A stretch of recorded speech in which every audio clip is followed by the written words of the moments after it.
EUPI کے pensioners کو اپنے چینل پر خوش آمدید۔ امید کرتے ہیں کہ آپ خیریت سے ہوں گے۔ آج کا ہمارا ٹاپک ہے EUPI کے پینشنرز متوجہ ہوں۔ EUPI پینشنرز کے حوالے سے لیٹسٹ نیوز اپڈیٹ، تمام تر ڈیٹیل آپ کے ساتھ شیئر کرتے ہیں۔ EUPI پینشن اضافے کے حوالے سے اہم اپڈیٹ آپ کے ساتھ شیئر کرتے ہیں۔ EUPI کی پینشن کیسے بڑھے گی؟ کیونکہ گورنمنٹ آف پاکستان تو بجٹ میں کوئی رقم مختص نہیں کرتی۔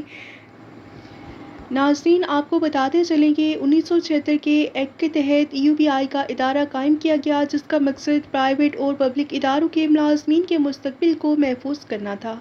شروع میں صرف کارکن جن کو اس وقت تنخواہ 1000 روپے سے کم ملتی تھی ان کو رجسٹر کر لیا گیا، لیکن 1986 اور پھر 1996 میں اس ایکٹ میں ترمیم کی گئی اور بلحاظ عہدہ تمام ملازمین، چاہے وہ ادارے میں جنرل مینیجر یا پے ڈائریکٹر ہیں، وہ بھی EUPI میں رجسٹریشن کے اہل بن گئے۔ 1976 کے ایکٹ کے تحت ادارے کا اجر اپنے ملازم کی کنٹریبیوشن دینے کا پابند قرار دیا گیا، جو کہ کم از کم اجرت کے 5% بنتی تھی اور 1% ملازم کی تنخواہ سے کٹ کر کے 6% جمع ہوتا تھا۔ اتنا ہی کنٹریبیوشن حکومت بھی گرانٹ کی صورت میں جمع کرواتی تھی۔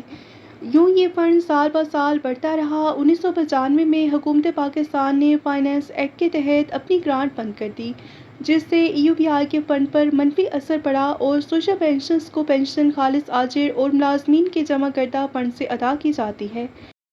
اور آج 2026 میں صورتحال یہ ہے کہ EUPI کے پاس 700 ارب روپے سے زیادہ کے ایسٹس ہیں اور ان کی خریدی ہوئی پراپرٹی کی مالیت اس وقت کھربوں روپے کی ہے۔ اس کے علاوہ ان کے اسٹاک ایکسچینج میں بھی بھاری سرمایہ کاری ہے اور ہر سال کنٹریبیوشن کی مد میں 100 ارب روپے سے زائد وصول ہوتا ہے۔ تقریباً 100 ارب روپے کا سالانہ منافع، جو کہ ٹی بیلز اور سکوک میں سرمایہ کاری سے وصول ہوتا ہے، جبکہ پینشن کی ادائیگی اور ملازمین کی تنخواہوں اور مراعات کا مجموعی خرچ تقریباً 70 ارب روپے سالانہ ہے۔ یوں ادارے کی خالص آمدنی تقریباً 125 ارب روپے سالانہ ہے، جو کہ اگر پینشنرز کی پنشن بڑھائی جائے تو 25,000 روپے آسانی سے بڑھ سکتی ہے، یعنی کہ 11,500 روپے میں 25,000 روپے جمع کر دیے جائیں تو EUPI کی پینشن بآسانی 37,000 روپے ہو سکتی ہے۔